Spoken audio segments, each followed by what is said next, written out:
the importance of the importance of measuring outcomes, and we'll also be speaking on the cognitive psychology in learning. Before some of us joined, there's this book you recommend, and of course, I will also like to recommend it.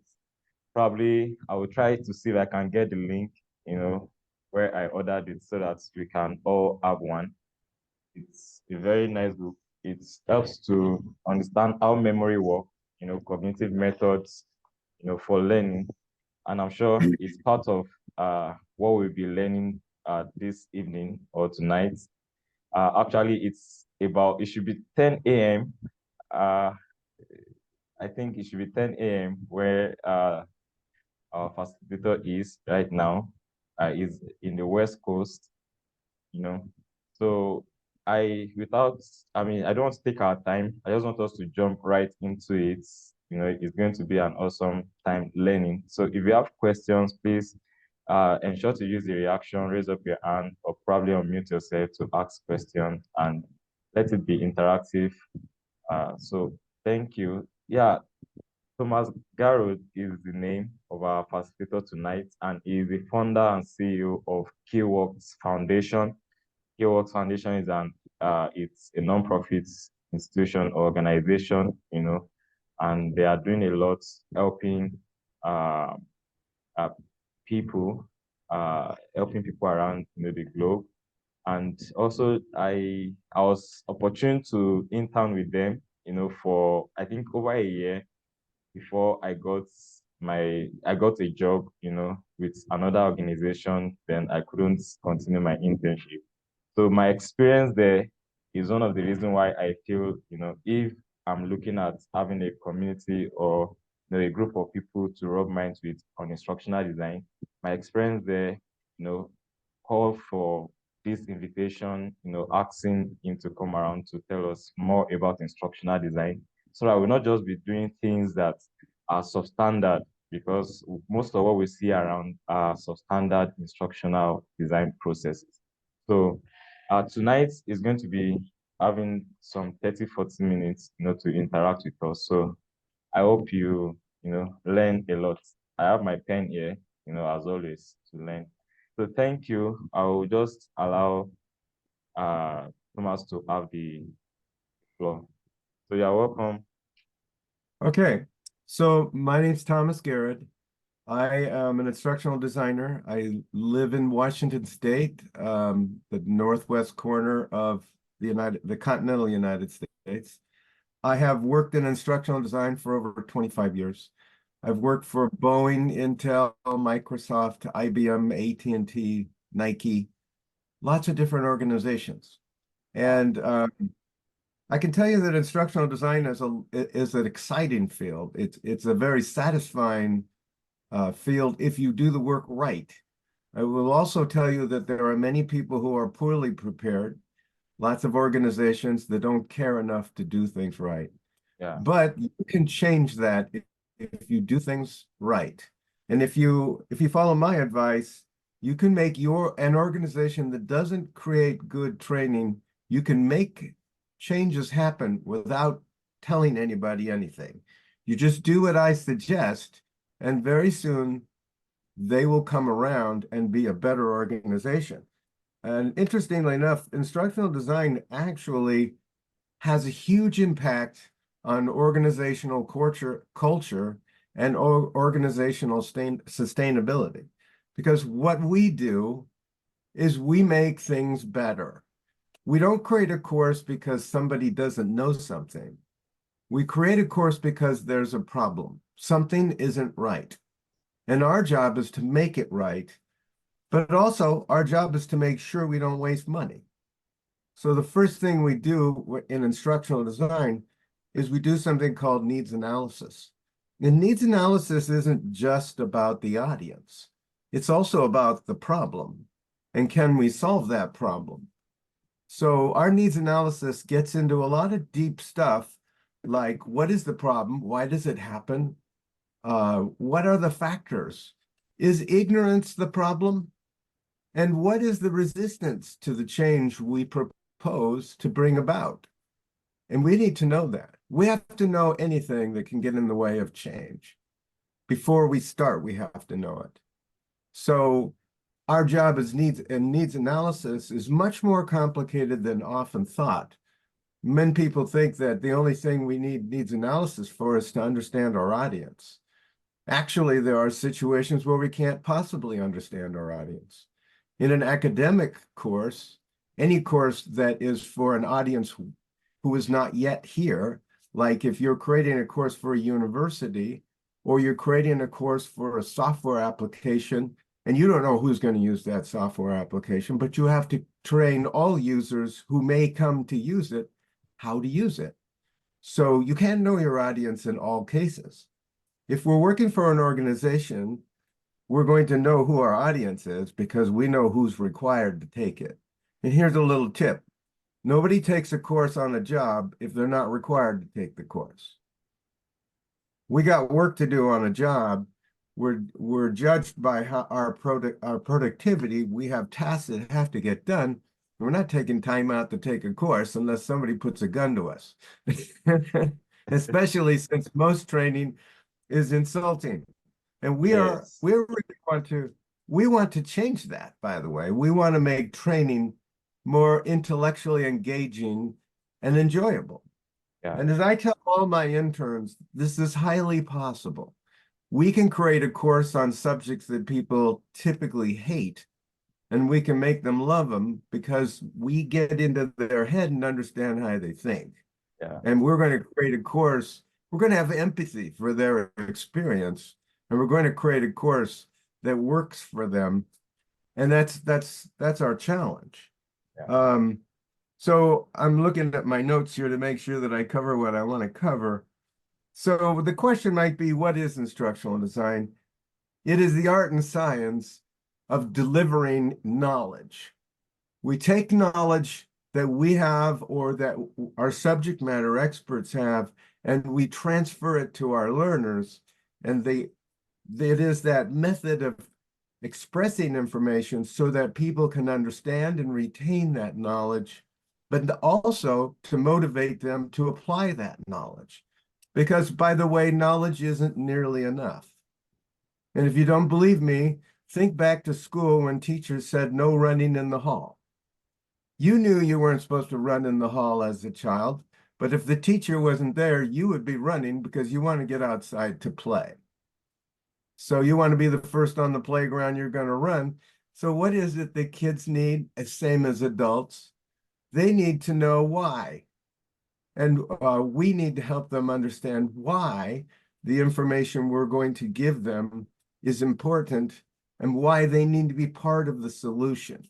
How is it in their best analysis? Our job is not to own the information. We don't make up the knowledge. We have subject experts. Our job is to express it and make change happen through our expression. I tell people that in order to be an effective instructional designer, you need far more than technical skills. You need the knowledge of how we learn.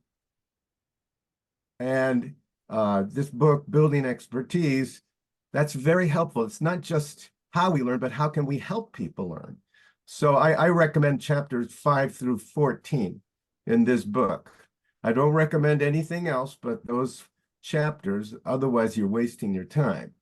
So I would say that if you don't understand these principles behind learning, you are going to be proposing silly things like you'll find it's very popular to have something called, what do we call it? Branching scenarios. Yeah. Everybody loves branching scenarios except the learner. Branching scenarios are so much fun to make. They're very cool. But if you're the learner, you want to know the right way of doing something and you don't want to be jerked around. Yeah. What does a branching scenario do? It allows you to go down rabbit holes and be told that's wrong. If I'm creating a software simulation I'm going to show the learner something like how to navigate or how to open a file or how to do any one thing. Then I'm going to create a simulation of it, and I'm going to ask them to try what I just explained and showed them. Now, it's very common for people to foolishly break this into steps and say, the first thing you do is you click here, now try it. Yeah. And the second thing you do is you fill in this box, go ahead and try it. And the problem with that is all you learn is how to follow direction. Unless you allow the learner to put all the steps together themselves, they're not going to remember. Yeah. When we just follow directions from somebody else, we are never going to remember a thing because it's been spoon-fed to us. We have to reconstruct it in our own mind. That's called elaborative rehearsal. And just to give you a taste of what I mean by cognitive psychology for learning, the way our brains work is that we have a thinking part of our brain, you know that, and we have storage. You might not think of those as separate, but they are. Your storage in your brain is huge. Your capacity for storage is estimated to be equal to 500 years of movies. Wow. That's a lot of movies, baby. And here's the interesting thing. All of the experiences of your entire life are still in your brain. Unless you've had a head injury, you still have those memories. Just because you can't bring them up doesn't mean they're not there. The challenge for us with memory is we need a neural link between our thinking part of our brain and where that information resides.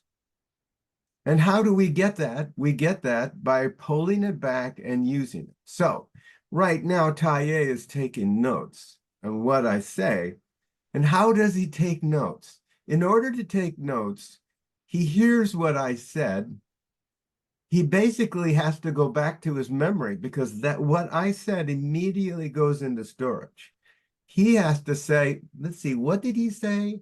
And then he tries to write down in his own words what I said, which means he is reconstructing it and writing it back to that storage again. So each time he's going to that storage and coming back to his thinking memory, he's strengthening that neural link.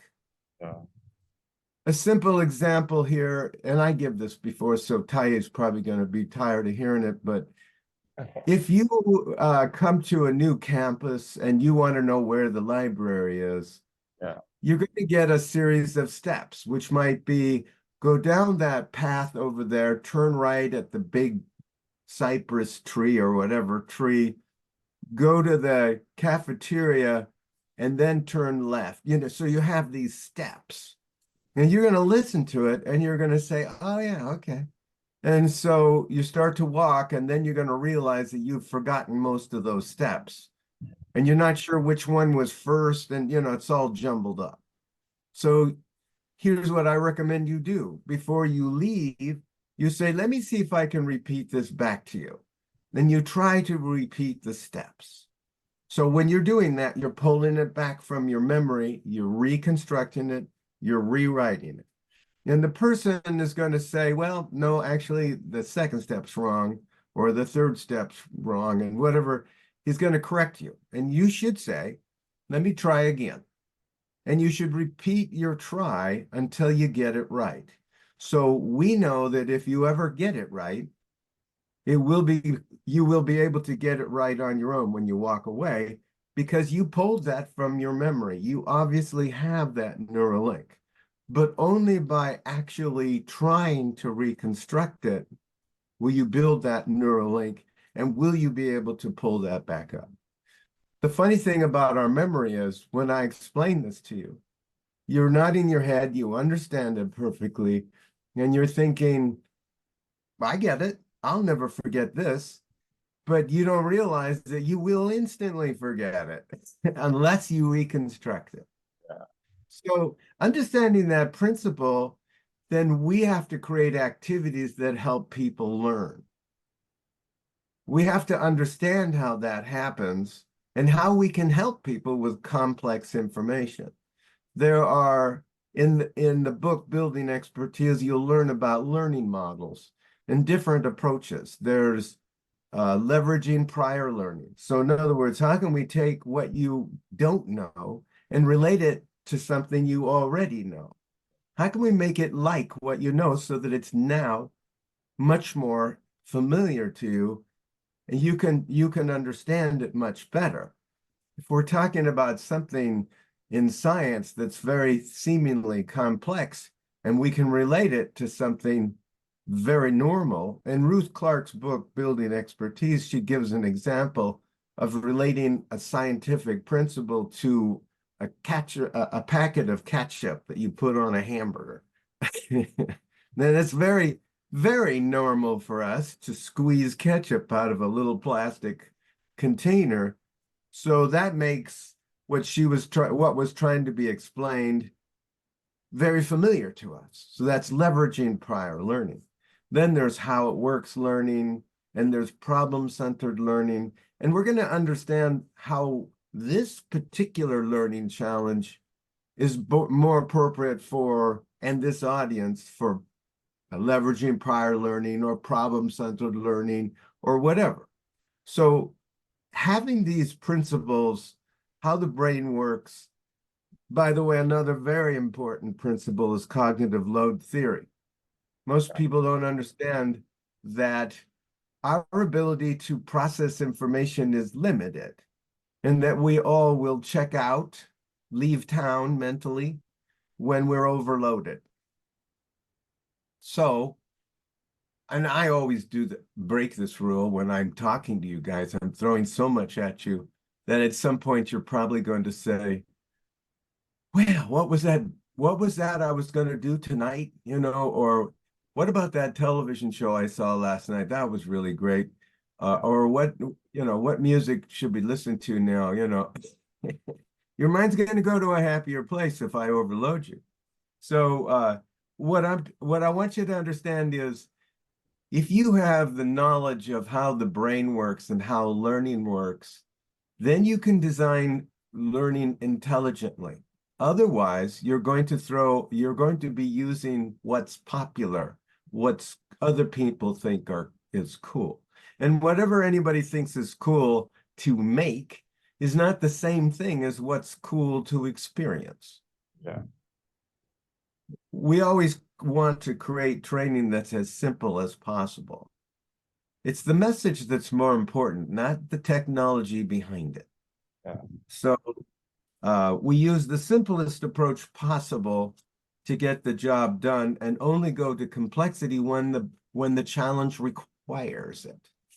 And a lot of people make the mistake of thinking technology makes them an instructional designer because they can use Captivate or Storyline or something like that. Then you're an instructional designer. Well, I'm sorry. It may be true that employers only know how to measure that, but that doesn't make good training. So what's the question is that comes to mind is, how do we know that we did well? Well, there's only one way to know for organizational learning. The purpose of our learning is to make change happen. So we must measure change.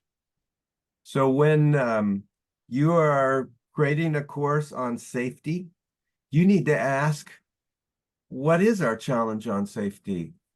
Do we have a problem, and how do we know we have a problem? And then basically we want to quantify that problem. If we have a problem, we have evidence of a problem. If we have evidence of a problem, we can count it.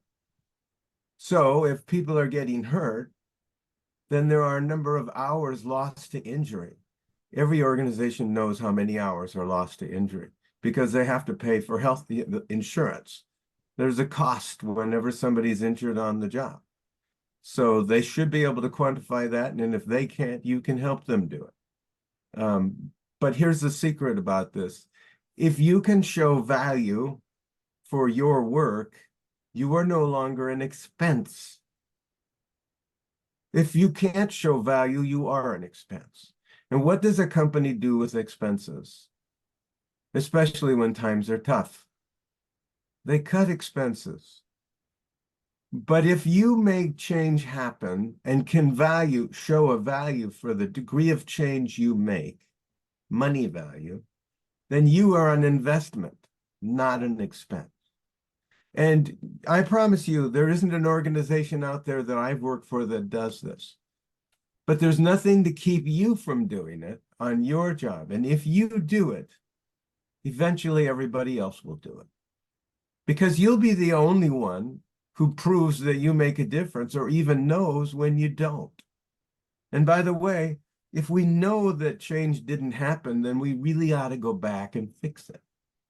And if somebody tries to criticize you because of that, you will point out that you are not measuring.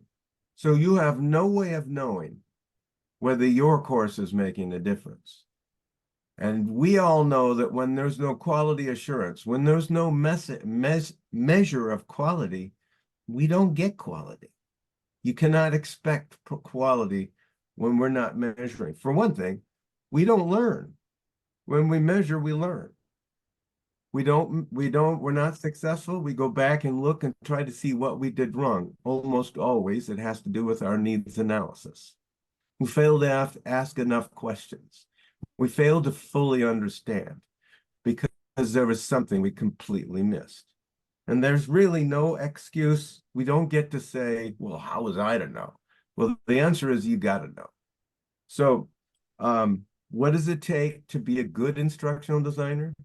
It takes knowledge. You really need to understand the process. And we do have to follow process.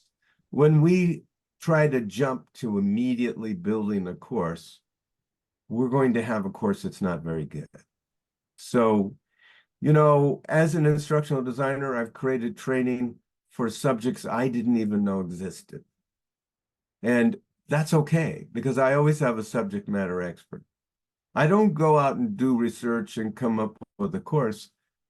I ask my subject matter experts. They're there to answer all of my questions. They know what the problem is. And not only that, they have a clear idea about what we need to teach. So we're going to validate that. It starts with needs analysis. Then it comes to objectives. And we know we can't have more than 5 objectives. If we have more than 5 objectives, we got too much information for one course. We're going to have cognitive overload. Yeah. We're going to lose our audience. And I try to get this across to people by talking about picking up sticks of firewood. If you ever try to pick up sticks of firewood, think about what happens when you pick up one too many. You will drop them all. That's what happens with cognitive overload. When we try to shove it, our audience loses all of that information. So we have. That's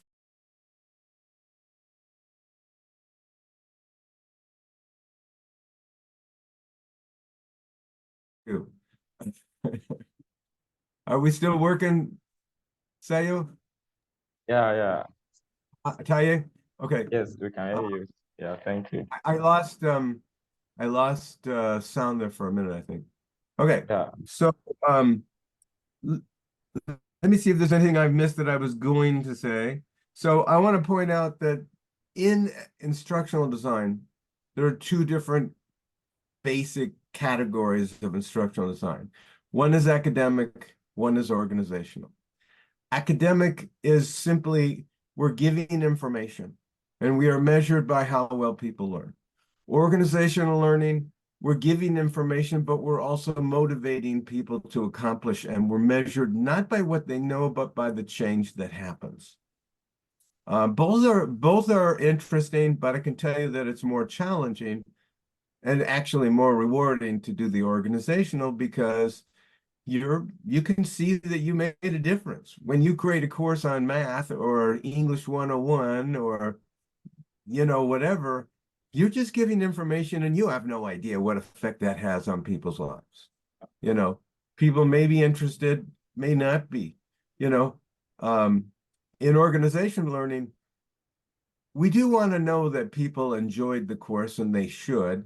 I mean, we should create a course so that it's intellectually engaging, it's mentally challenging, and people enjoy it. You know, they like the course.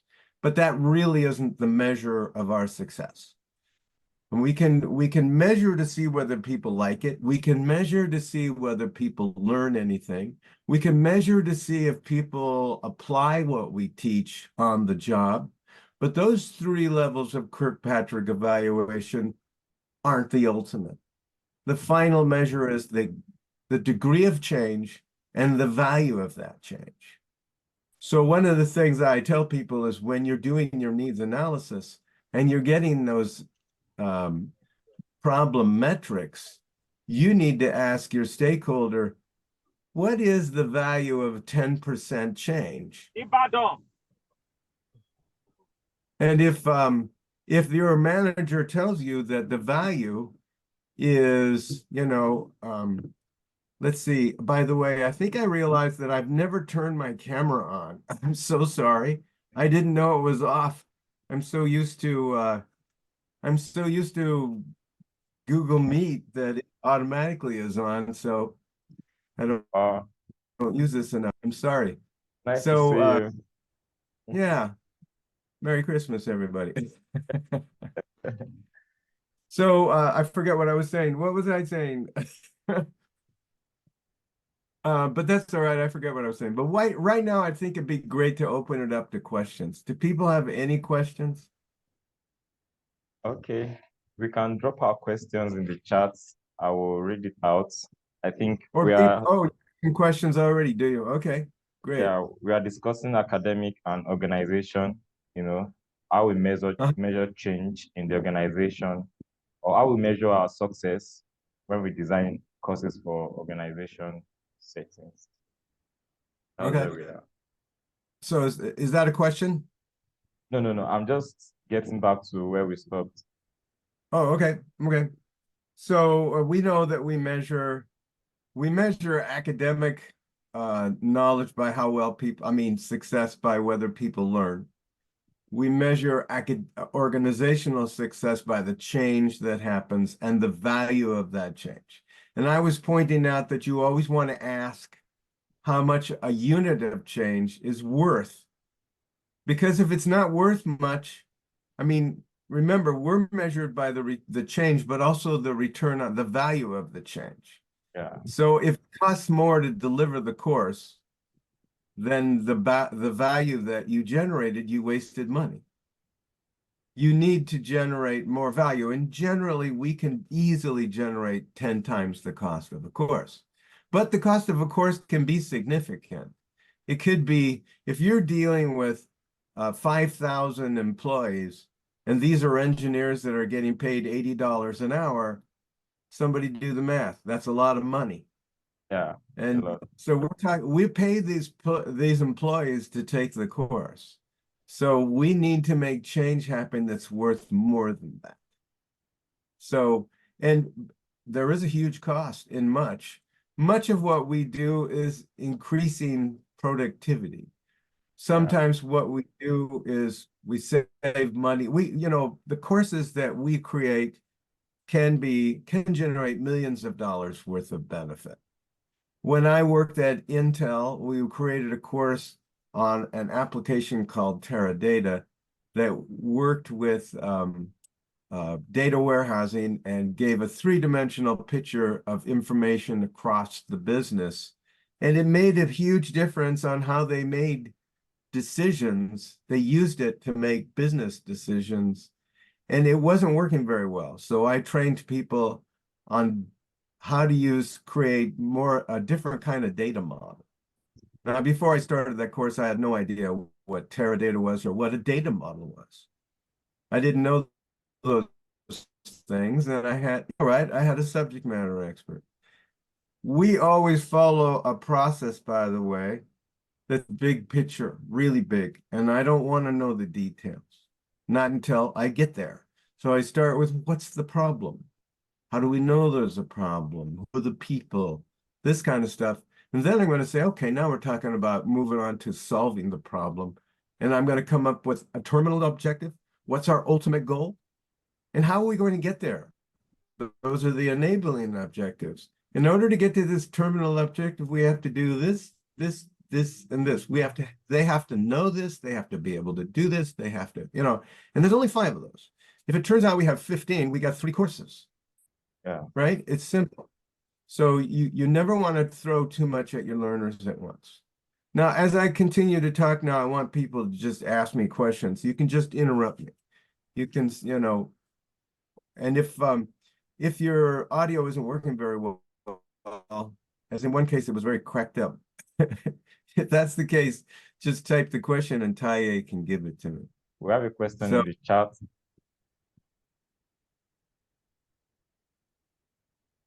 Okay, I'll read the question. Hi, Thomas. My question is, aside knowledge, which entails understanding the process, what other things are needed to be a good instructional designer? yeah, I think you're going to, you have to be a good writer. You have to be able to put into words information because much of what we do is writing. We create scenarios, we give information. We have to be able to write clearly and succinctly. So that means, how do you say in a few words, how do you get a lot of information across? And that's probably one of the hardest for people to be able to do, even though everybody thinks they're born a writer. It takes so to be a good writer. You need to have this understanding of how learning works. Um, you have to have empathy for your learner. So much of corporate training is insulting because the person who creates the training is not putting themselves in the position of the learner. What does it feel like? There is this field of psychology called transactional analysis. And in that field of psychology, they analyze the voices of the people talking. Are we talking as a parent? Are we talking as an equal? Are we talking as a child? Mommy, please help me. I can't do it. That's the child. That's the child taking. We'll start at 10 o'clock. That's the parent talking, right? So when people talk, they talk in one of these child, equal, parent voices. Well, we should always be talking as an equal to our learners. We're not trying to be their buddy. We're not inserting our personality into a course, but we are never talking down to them. We're not assuming they're stupid. I have to say that a lot of courses do that without meaning to, but mostly the problem is they don't have this empathy. They're not trying to say, how would this feel to me if I were to take this course? So that's very important, understanding what it feels like to experience. You need to have a sense of graphics, visuals, because it is extremely important that we combine language with visual. And let me explain what I mean by that. If you are if you are trying to introduce, explain how a city is laid out, imagine trying to explain that in words alone, and then imagine combining your words with a map. That would make it so much easier, wouldn't it? Yeah. Yes. So when we have a visual to combine the language, we actually have something called dual processing, just like a computer that has 2 processors. It's more powerful, right? Well, our brain has a visual cortex and a language cortex, and we can make those both working together. When we can do that, we have much more powerful learning. So, and we also need to, so I could keep talking about how we need to go back to the cognitive psychology. We have to ask ourselves, why would we use this methodology? Why would we apply a simulation? Why would we apply, why do we need a quiz here? Why do we do what we do? We have to always ask these questions. So we cannot just do what other people do and we can't make choice like, gee, I like to mix it up because I've done this on one page. I'm going to do something different on this page. Those are not the reasons we do what we do. Yeah. We say, what's the challenge on this slide with this piece of information? What's the best way to get this information across? And we really need to be able to explain that. One thing I should point out is that when we work on a project, we're working with a subject matter expert, but we're also working with a stakeholder. And you have to understand what a stakeholder is. The stakeholder is the person who's responsible for the problem. They wrote the problem. They were, the ship crashed into another ship and they were the captain. Doesn't look good for that captain when their ship runs into another ship. So if we're making a course to fix a problem, the captain who's responsible for the problem is very concerned that the problem be fixed because their job's on the line. If you're a call center manager and surveys say that your customers absolutely hate the experience they're getting, who do you think they're going to fire if that problem isn't fixed? It's not the employees, it's going to be the boss. Yeah, absolutely. That's your stakeholder. Now, your stakeholder, if you're not talking to that person, when it's time to finish the course and that stakeholder signs off or doesn't sign off, you do not want to hear then what they like and don't like. Yeah. You need talking to them as you go. And if you've got a person who claims to be the stakeholder, but isn't really the stakeholder, maybe they're just some sort of worker under the stakeholder who's been told to make sure this course gets built. And you've been talking to that person, guess what? The real stakeholder is going to take a look at the course, but you don't want him to look at it for the first time when you're just about done, because he might say, what the heck is this? You don't want that. So, and I see that somebody says, I want to know what, I'm not seeing the rest of that. Okay, let me check that. Okay, we have two questions already from Stayo. How do you find a balance between what the management wants and what's ideal when designing learning experiences, especially when it comes to deciding learning outcomes and objectives or assessments and the general course overview? Most times, what management wants works against ideal ID process. Have you experienced something like that before? Oh yeah, a lot of times. So one of the things that I tell people is your very first job, when you create a course, when you come on a project, the very first thing you need to do is gain the trust and respect of the person you're working for. And, everybody who comes to us who's a stakeholder, they probably have 14 years of education.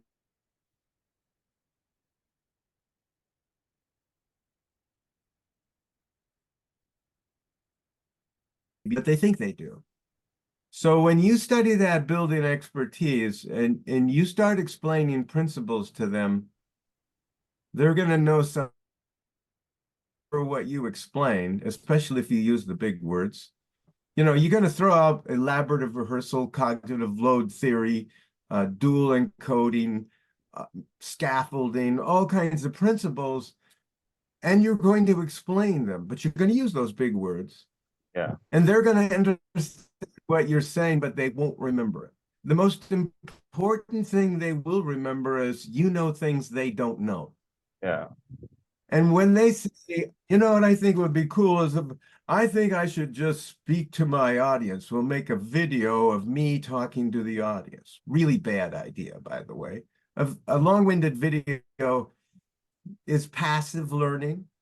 We're not going to retain that knowledge. So what we're going to say to that manager, and we could say, that sounds interesting, how you might want to do that, but you should know that if we do that, it won't work, that your problem won't go away. Yeah. How bad do you want to solve this business problem? How bad do you want to see change happen as far as your callers coming in? Would you like them to start, Would you like to see that turn around and have better results? Because if you want that, then we have to create the training with consistent with how knowledge works. If we do it your way, we won't solve the problem. That's the thing you have to keep coming back to. How bad do you want to solve this problem? Yeah. But remember, if you first convince them, you know what you're talking about. And by the way, the only way you can convince them that you know what you're talking about is by sharing what you know. Yeah. When you start throwing out the big words, they're going to walk away with this thing like, oh, Taye knows what he's talking about. I'll get out of his way.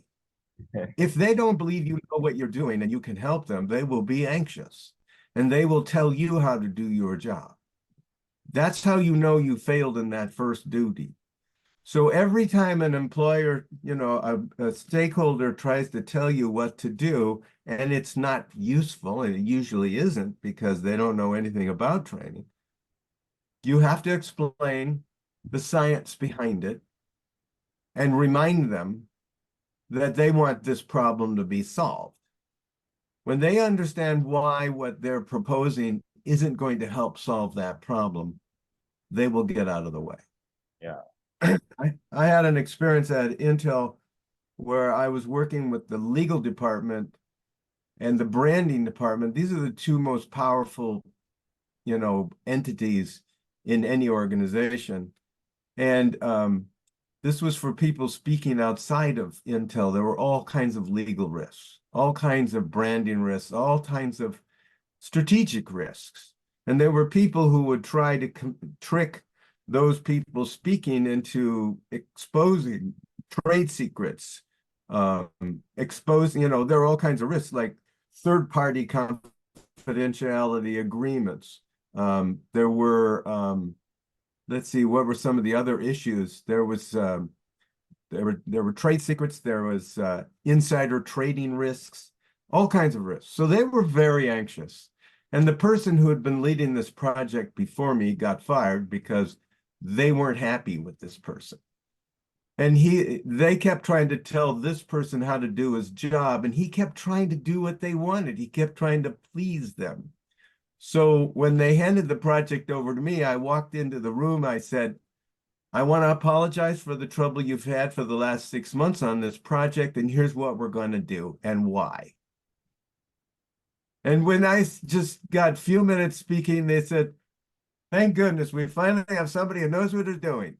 And I never heard another word from these people unless I went to them. They never came to me to tell me how to do my job. I set the rule from the beginning. I gained their confidence and I could do my job. My friend who was running the project before me, he every day was complaining to me about how they were trying to tell him how to do the job and how he was trying to please them, and they were. I never try to please them. If they tell me how to do my job, I'm going to explain to them why they're wrong. I'm going to be very polite, and I'm certainly going to give them credit for thinking creatively, but I'm going to explain why it's going to work. Yeah. So it's very important to gain their confidence, and the way you do that is show them what you know. Bring out all that science that you read in Ruth Clark. And Ruth Clark's the easy book to read. It's a big book. I know it's scary when you look at it, but it's very simple. And sometimes you're going to have to research further beyond that book because it doesn't go that deep on stuff. It's fairly superficial, but it covers a lot of information. And you have to know this. You can't just read the book and say, okay, I read it. It was a good story. No, you have to take notes. You have to use that elaborative rehearsal to build because you're going to have to bring that information out and share it with people. You're going to have to teach it. So you're going to have to become a subject matter expert on that knowledge. That's how you take charge of a project, and you're basically the doctor in the room. Let me explain that principle. If you have a brain aneurysm, that's where one of your arteries in your brain has a bubble on it. It can burst at any time. To save your life, you need a doctor to cut open your head and go in and fix that. Yeah. It's a very, very dangerous surgery. Very dangerous, especially the sub-rock, whatever, something, aneurysm. It's scary. It could change your personality. So when you meet with that doctor, you want to have confidence in that doctor. Yeah. If you try to tell that doctor how to do his job and your doctor says, yeah, okay, that's a good idea, I'll try that, then you better kick that doctor out of the room. Get a different doctor.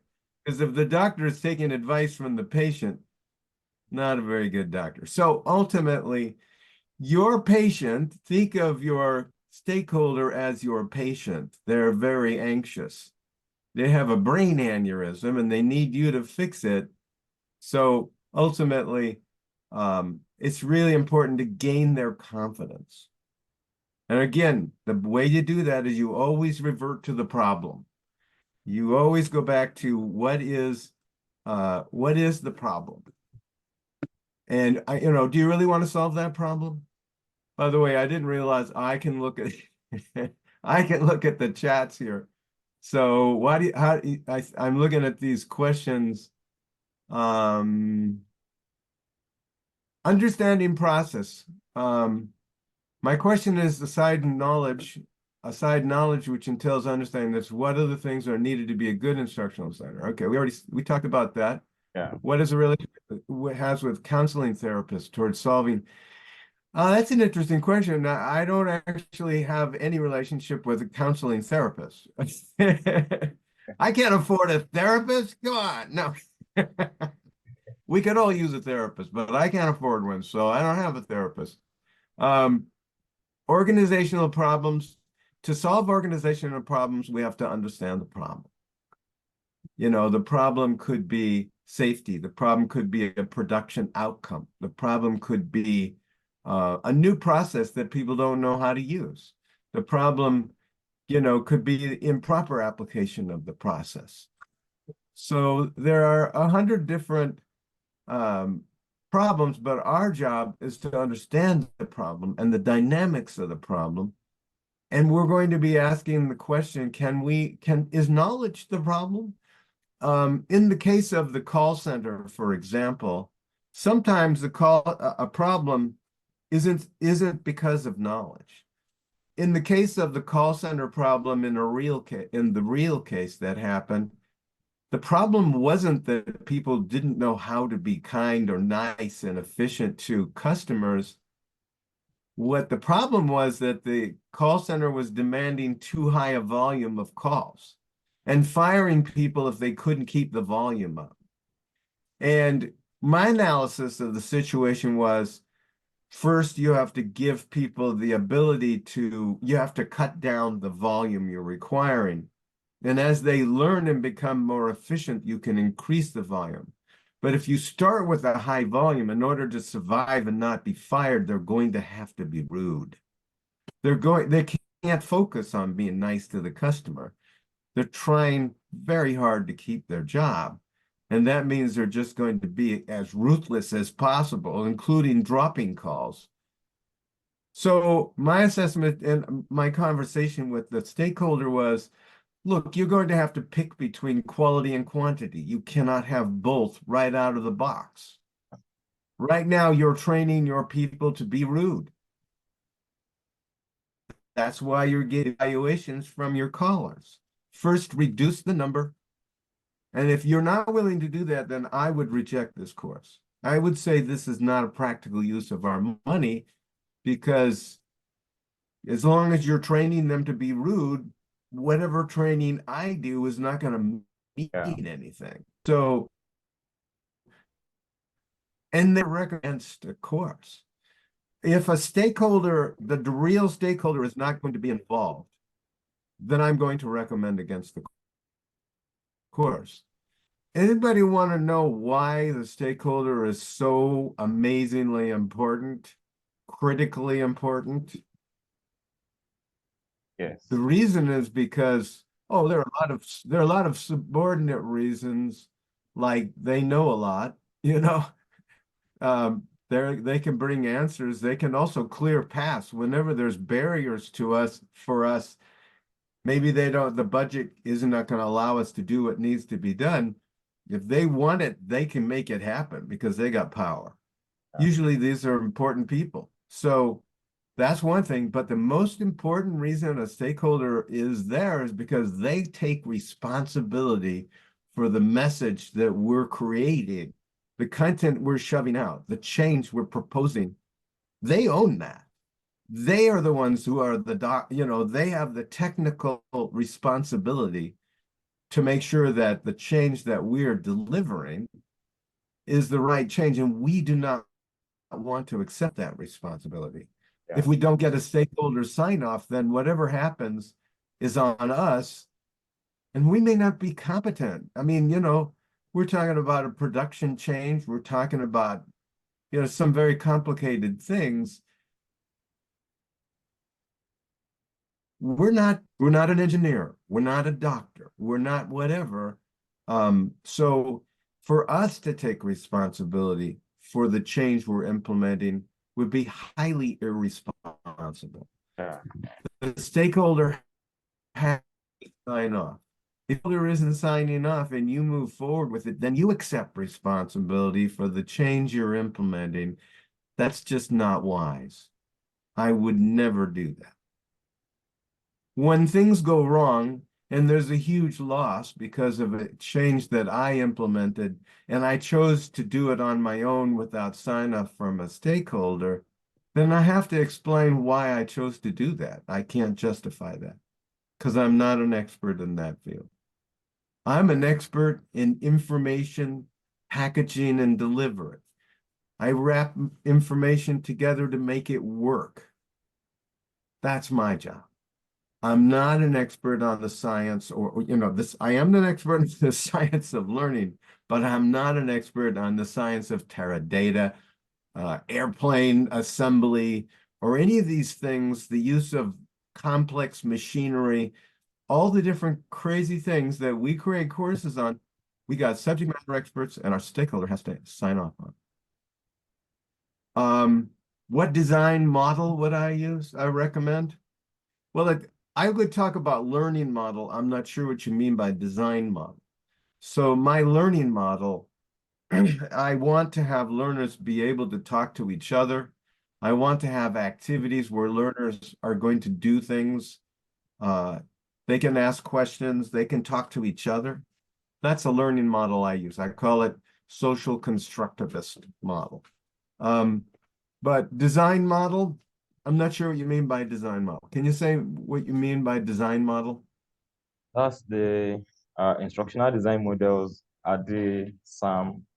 Oh, okay. Uh, Yeah. Okay. Addie is the only logical one that I know. I mean, Sam is sort of the brainchild of people who are in love with rapid learning design. yeah, Uh, rapid learning to learning is like fast food is to Epicurean food. Fast food is not exactly fine dining, right? yeah, Um, and we are never going to get in without the complete process. You can't cut the process. So ADDIE is analyze, design, develop, implement, and evaluate. It's very simple. Now, its form changes wherever you are. At QWorks, I add a component called course strategy because neither Addie or Sam or any of the others bother to include a step where you envision the outcome. If you do not envision the outcome before you design, then you aren't going to get that outcome. So if you don't stop and say, what do I want to see happen at the end? There's no way you're going to get that. Otherwise, we're just kind of hoping randomly that what we want will happen. So first we have to say, what do we want as an outcome for this particular lesson? And if we want that outcome, what are the components that will get us there? And what does each component need to do? So we have to do this thinking in advance And the problem if we don't do that, A, we don't get that outcome, and B, we get lost in the development, in our design, our storyboarding. We forget the big vision that we had, these grand ideas that we had, because all of us, we are either detail oriented or big picture oriented. We're not both at the same time. We can't be. So, with sure and strategic mind, and we document that, and then we get into the nitty gritty, the weeds, and we keep that big picture document right there and review it as we're doing our design. It saves us from making a mess of our training. But ultimately, you have to walk through it. Since your company is a startup and we use just Google Docs and slides, then simple text-based tool to upload courses on the app. As we move from MVP stage, I will tell you this, right now, Keelworks is building an application to incorporate all of the process in. So instead of separate documents, it's going to be forms, and you're going to walk through the process. And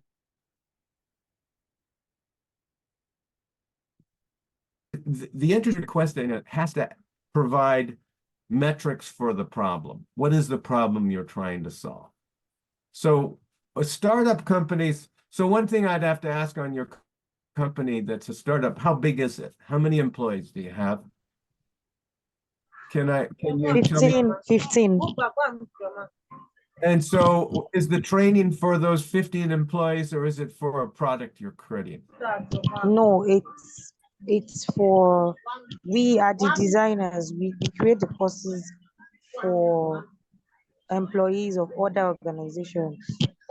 You're creating, so you're what I would call a third-party content developer.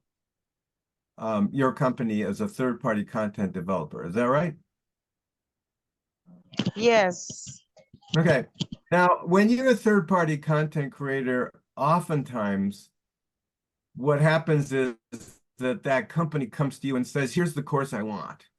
And so you don't get to do needs analysis or anything like that, Yeah. right? Yes, but not always. Sometimes we have to do it, but not all the time.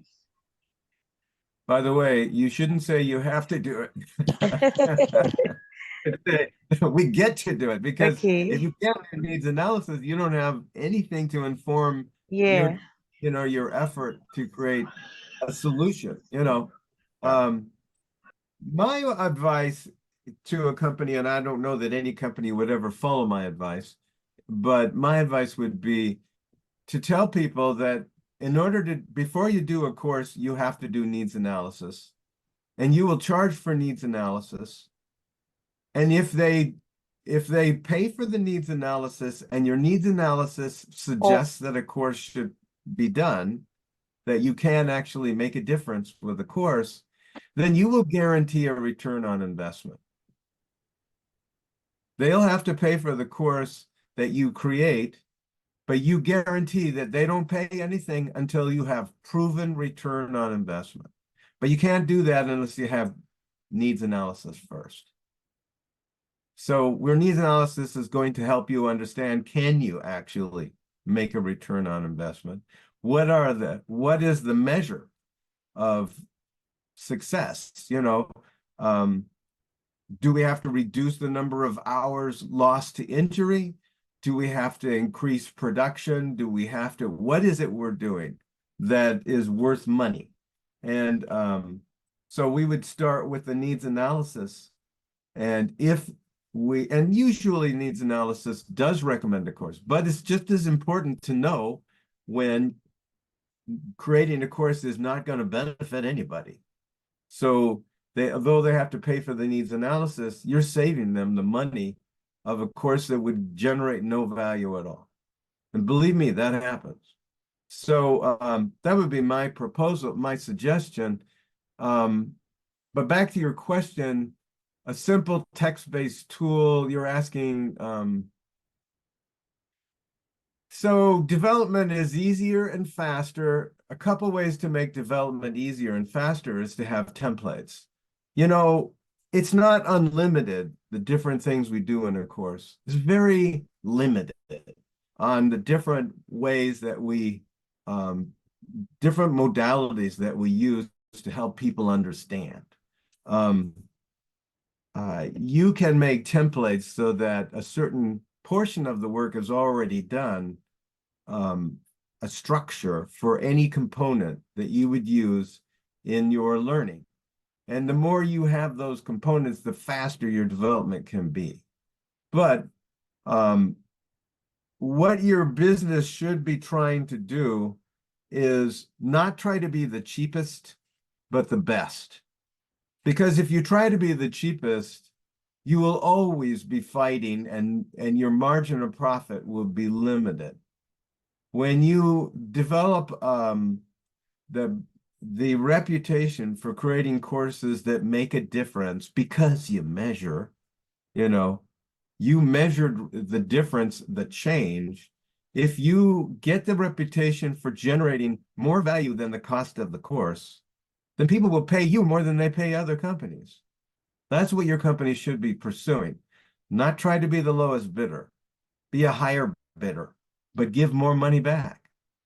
So one thing I tell people is, it's time for us to communicate this message as instructional designers to businesses. It's not important to create volume of courses. We should cut back the number of courses.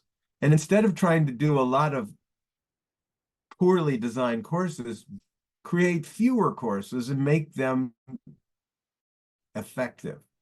Put more effort. If a company doesn't want to do a course right, they shouldn't do it because it's obviously not important. If they really want it done right, it must be because they need a change. A benefit is very necessary. But we all know that a good many of the courses that are out there in organizations are simply a waste of money. They don't make change happen.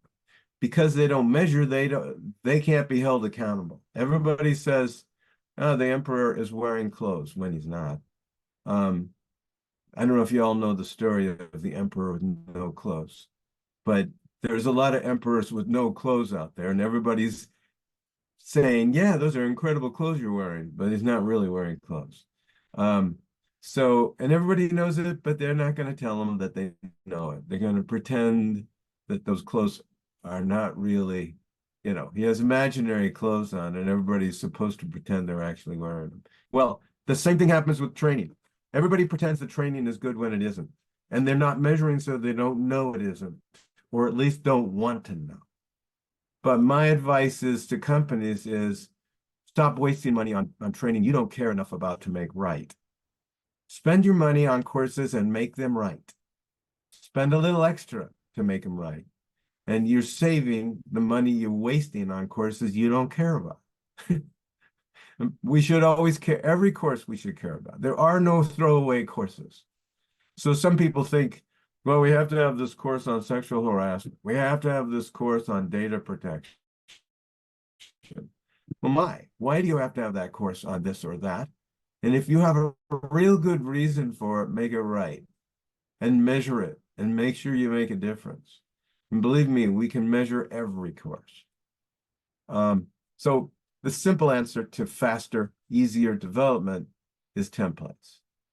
Having as much structure already in place, and you can customize stuff, your templates, they don't look all the same. But that's the secret. Trying to create content with Google Docs and slides is very difficult. I'm not sure how you do that. But ultimately, I create courses on an LMS that allows me to use HTML, upload MP4s and things like that. HTML5, CSS3, that should always be, any learning management system should be able to accommodate that. And every training program should have templates for the lessons that you're just putting in content into those. Again, as I design courses, I have activities I want people to be doing things with information because that's where the elaborative rehearsal comes in. And we absolutely have to have that if we want people to remember. So not repeating back what they learned, they're not walking away with it. Got it? How many times have you been introduced to a second person in a conversation, and a minute or two later, you can't remember that name? You heard the name, you understood the name, you were sure you were going to remember it. But a second later, what was that name? And it's a name. But how do you remember a name? If you want to remember it, use it. Say, Taye, that's a really interesting name. Where does that name come from? And then you say, am I saying it right? Taye. You know, you're going to use the name. Every time you use it, you're pulling it from your long-term memory. By the way, the only thing about short-term memory is that neural link, which is very short. It's like a little spider web in the beginning. And unless you rebuild that link, then it is very short term. So uh, there's so much about what we do, but doing it right makes our life fun. Otherwise, if you don't want to be what I call a hack, where you're just slamming stuff together and throwing it out, you know, your life isn't meaningful when you don't make a difference. And this work is wonderful when you can make a difference. So when you're not making a difference, it's not so wonderful. It's a grind, like any other job. Wow. So Thank I'm you. sure that I'm sure that I've overstayed the time. I apologize, but I really enjoy talking about this work. I can tell you that there is no I've worked in many different fields. Yeah. Nothing is as exciting or rewarding as when you make change happen, Yeah. you know. So and if you measure outcomes, everybody else will eventually do it. Right now, nobody measures, but if you start measuring the change, holding your courses accountable to change and the value of change, then you will change the world.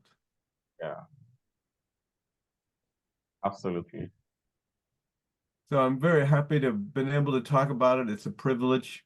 It is something that, you know, I'm kind of a nerd about instructional design. If I go to a party, that's all I want to talk about. And when somebody allows me to talk about instructional design, I feel very privileged. I appreciate it. So Thank you. you're Thank you very welcome. for, yeah, thank you. My note is filled. And I know it's same with every other person that's, participated. Thank you for doing justice to the questions. And it's really gave us more information about instructional design. So I appreciate, People are yeah, always welcome to reach out to me and send me. Do you want me to put my information in here so that people can reach out to me? yes, Um, absolutely. Please do.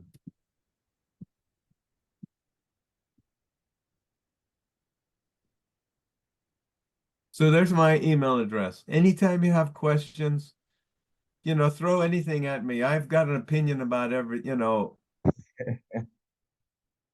on design. I'll be happy to give you ideas. So Yeah, any okay. practical problem, there's a solution. By the way, I always have this saying that is, for every problem, there is a solution. No such thing as a problem that hasn't got a solution. So if you throw it at me, I promise I'll come up with a solution. So at least a path toward a solution. Okay? All Yes, right. absolutely. So thank you. I I You're I very I, welcome. I could say I'm always, you always receive my mail whenever, I'm stuck, on the journey of instructional design. So thank you for always responding and for gracing this webinar. Uh, so I don't know, do we have any question before we wrap up for tonight or this morning? In case there's no question, I think we have come to the end of the webinar until probably next year again. So thank you for participating. Thank you for joining the webinar. All right. All right. God bless. Yeah. And I apologize for not being for not having my camera on. I didn't realize. It's okay. All right, guys. God bless. All right. Bye. Bye. Bye. Yeah, bye. Thank you. Yeah. Bye. Yeah.